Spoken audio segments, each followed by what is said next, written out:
Welcome back to the Inside Family Enterprise podcast series. On the last podcast, we spoke about the relevance of family-owned businesses, the conundrums of succession planning, family offices, and their evolving roles, how they operate globally. In this podcast, we shall delve further into succession planning and more specifically into the importance of a strong family governance model. To give a brief background to today's topic, family governance refers to systems, structures, and processes that a family puts in place to manage its wealth, business interests, relationships across generations. It involves creating frameworks for decision making, conflict resolutions, and more importantly, how do we hand over the legacy from one generation to another, keeping in mind the family unity together. Today, to have this and deep dive into this topic, we have Peter, who has over 40 years of experience specializing in servicing privately owned businesses, family businesses, and family offices. Over many years, Peter has worked extensively with over 300 ultra-high net worth individuals and families in relation to succession planning, setting up the rules of the constitution for the future generations to follow, and assisting in educating the next generation with wealth transfer. Peter's experiences includes assisting many families across Australia, Europe, Japan, and China with family governance, dynamics, and succession. Another speaker that we have with us today is Elise Elliott. She is a national family enterprise leader for Deloitte Private and has 25 years of experience assisting in private businesses and family groups with issues related to business growth, management, ownership transfers, exit strategies, due diligence, and development of the family governance and agreements. Elise has worked extensively with over 200 of Australians' wealthiest families, assisting them with succession planning. Last, we have Vijay Dhingra with more than 25 years of experience and have worked with various family businesses in India, helping them navigate in family governance and succession planning. Welcome all, and with this background and without much ado, let's dive straight into the questions for our esteemed panelists. To start with, family governance is a focused approach to managing the complex relationship between families and the businesses. The basic of this complexity is best explained through the three-circle model. Elise, could you throw some light on this framework? Thanks, Parthiv.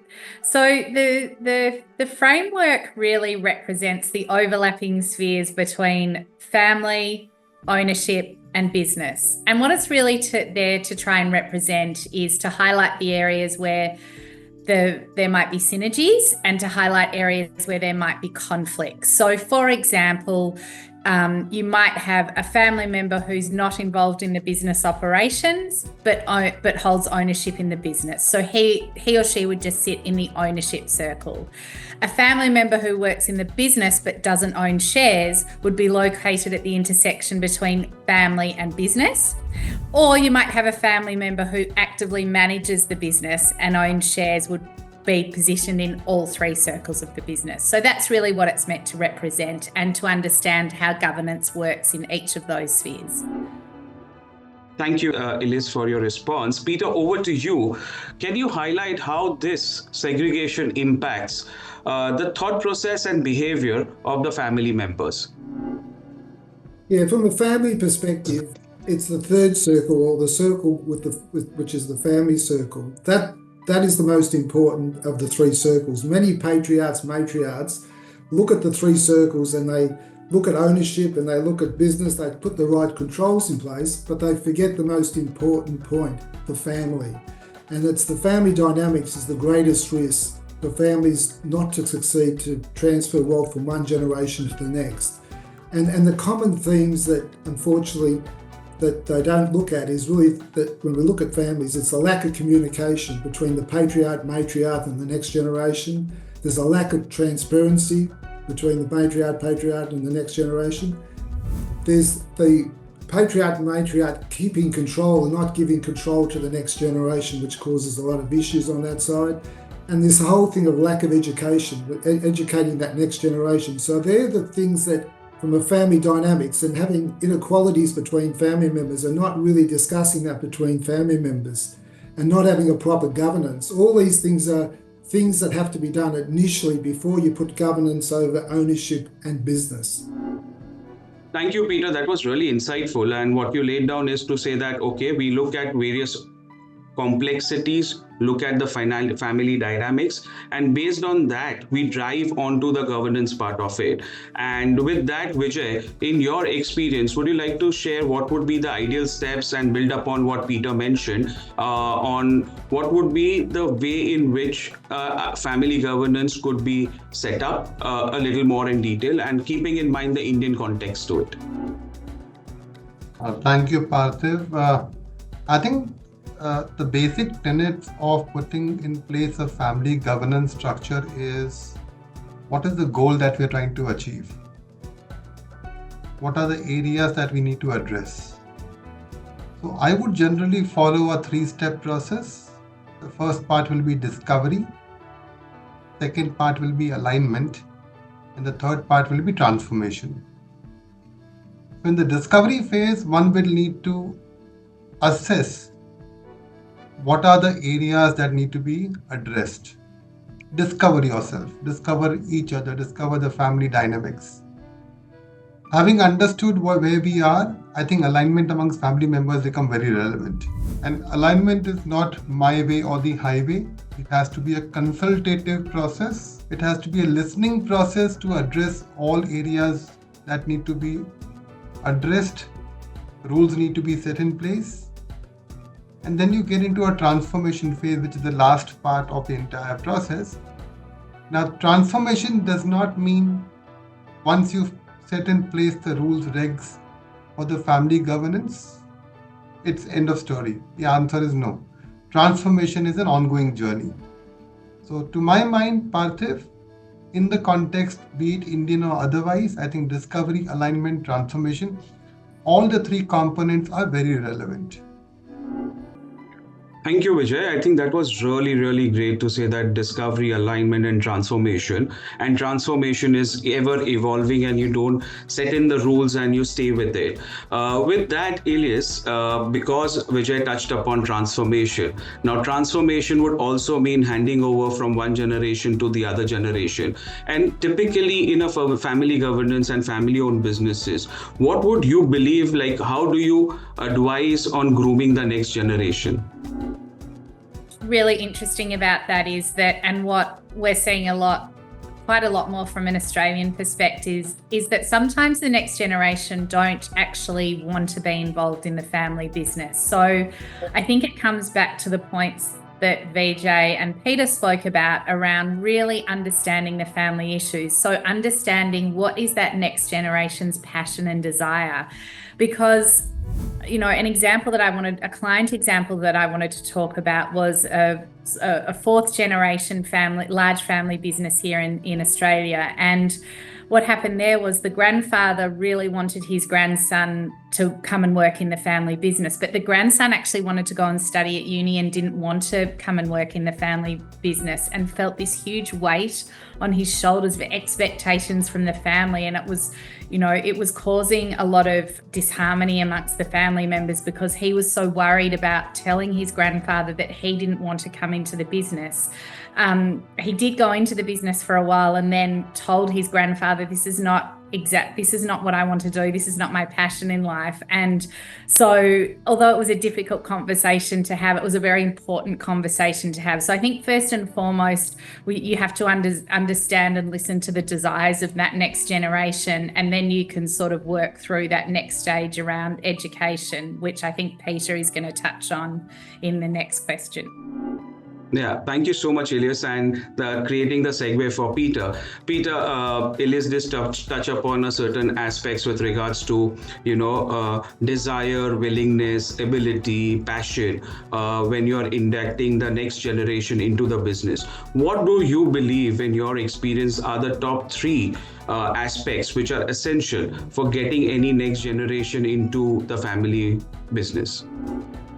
The first thing is a sense of entitlement. Just because you're family doesn't mean that you have a job in the family office or the family business. So that's something we need to make sure. Too many times people are forced to come in as a lease, but there's got to be, the first thing has got to be a role in the business for that person. And most families in Australia, what we do in Australia is that next generation, we tell them to go and work 3 to 5 years outside the family business. And the only time they'll come into the business is if there's a role for that family member.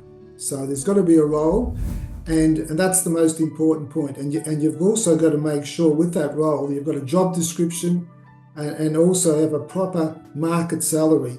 When the next generation come in, if there is a role for them, too many times we've seen that because your family, you get less than the market value, market salary, or sometimes you get paid too much. Now, both of those cause family issues because the person not getting the proper market salary will be upset. The one that gets paid too much above the market salary, other family members will get upset with that. So you've got to make sure really if they do come in, there's proper market salary.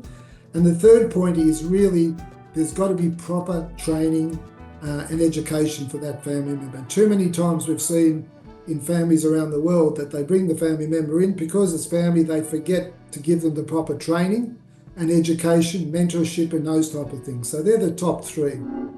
Oh, lovely. Thank you, Peter. So if I were to summarize, you spoke about a willingness of the next generation, which would include their passion. Second is the ability, which would be aided by proper education, mentorship, having a proper role for that individual, which is willingness and ability both put together for that person. And lastly, and the most important thing is to ensure that there is some amount of resolution on any conflicts or potential conflicts, is that there is a benchmark salary appropriate to that, rather than coming only because you are a family member, you get X or Y, which could be more or less than the benchmark is concerned. And with that, both you and Elise alluded to, conflicts that could arise within the family businesses, where, let's say, one example which Elise quoted is that the grandfather wanted the grandson to be in the business, but the grandson had a different passion to study and go to university. And you did mention about the salary part of it was one of the top aspects when you talk about, handing over to the next generation.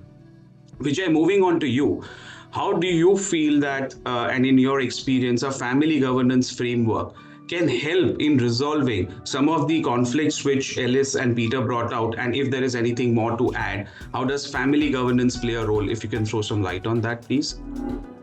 Sure, Parthiv. I think the principle that Peter spoke about and Elise alluded as well is that as next generation, you're eligible but not entitled. Ensuring that this aspect is communicated, that is a unstated, unwritten family governance framework. It will help resolve conflicts which may come at a later point in time, because the child understands, I'm eligible but not entitled. I need to do XYZ things before I actually come on to the employment or into the realm of the family business. I mean, think about it.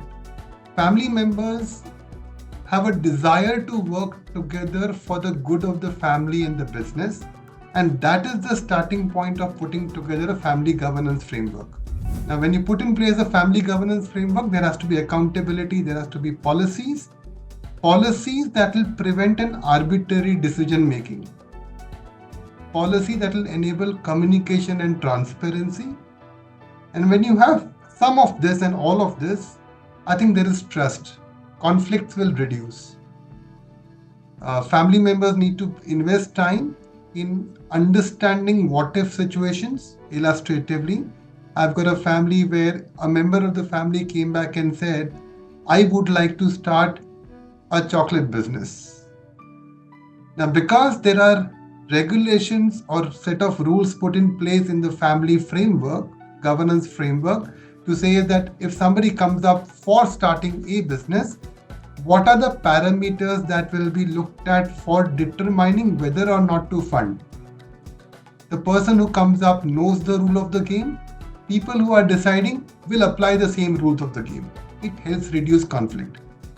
So families need to invest time, think through in their own situation what areas will result into conflict, find a process to deal with that conflict, not an answer that this is what we will do if something like this comes up. And that's the way I look at it.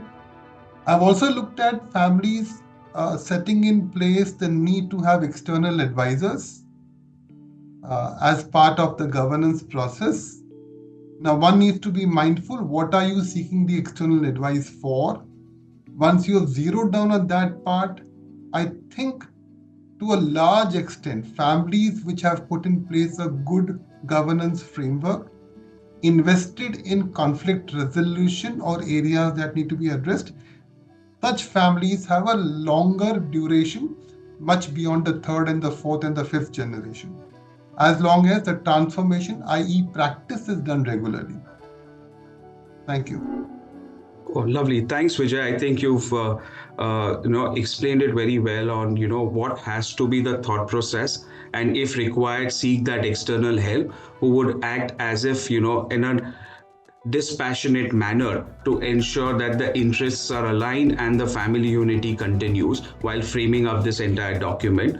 And to summarize it all throughout is you need to have consistency, transformation, constant conversations, ability, willingness, and all this is something that goes into stitch the entire family governance framework.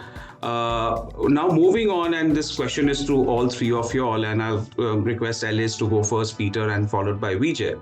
Vijay, is with regards to what do you believe in your experience that is there is one underrated element of family governance? Thanks, Vijay. Thanks, Parthiv. So I think the most underrated part of family governance, which people often get wrong, is not actually understanding what the family issues are. If you don't understand what the underlying issues are of the family, then no governance structure in the world is going to work to keep that business and that family wealth together. So, and I think what is often misunderstood, especially by very controlling patriarchs and matriarchs, is that they think they can write their governance structure and their family rules. But if they haven't had all the family members involved and really understood what the family issues are, touching on some of the things that Peter spoke about earlier around inequalities, lack of communication, all those underlying issues, they need to be sorted out before any governance structure is put in place. Thank you, Elise. Peter?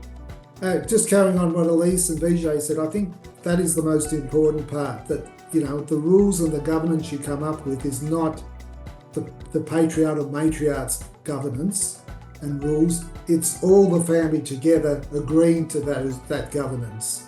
And the other thing that is underrated in Australia is traditionally, and similar to globally, we sort of come up, after we go through the process that Vijay explained from right through the process, we come up with what we call a family constitution. That's probably in the past from an Australian perspective. But once you've got all the family together and agreeing on certain rules and governance and sorted out the family issues, in Australia now we're pushing more for family agreements under Australian law, which means that while you've got everyone on the same page, let's put it into a legal agreement, and therefore at least it's watertight going forward. If you just do a family constitution in Australia, that's not a legal document.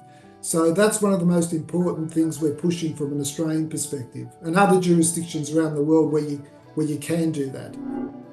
Oh, that's interesting. That family constitution may not be a legally binding document. So if the family members are attuned and signed up to that governance document, let's put that into a family agreement.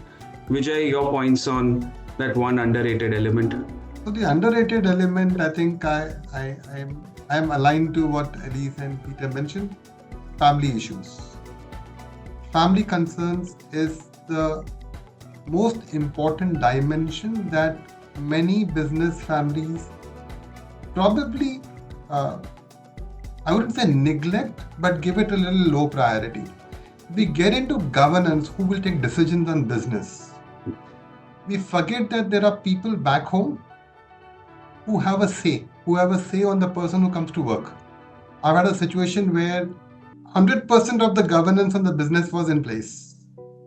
When we came to family council, putting that in place just did not work well, because the themes that were going on back at home were so different as compared to the people who come to work. So therefore, my take is that one should look at family issues. And on the point that Peter talked about on family agreement versus a family constitution, I think if there is a red light in the middle of the night, and if you're going to stop over there, that's ethical and moral. Thank you all for sharing your thoughts and experiences on this complex topic of family governance. The key takeaways from today's conversation that at least I take is that A, there has to be a family constitution or a family governance to be put in place. While doing so, the most important part is to bring all the family members together, not only look at it from a business perspective, but also look back at home and see that everybody's aligned and signed up to it. This not only ensures that the legacy is well understood as to what needs to be carried forward from one generation to another generation, but also ensures that at the same point in time, there is a buy-in from all family members and it balances out something at work and back at home. The next key takeaway for me was that when you're grooming the next generation, the most critical part is to ensure that there is a willingness, ability, and there are nuts and bolts put into place for ensuring that there is a continual element of education, training, and conversation that keeps on happening amongst the family members. With this, we come to the end of our second podcast. Stay tuned on the Inside Family Enterprises podcast series as we bring industry experts to share insights and deep dive into the complex world of family-owned enterprises. Thank you. Thank you.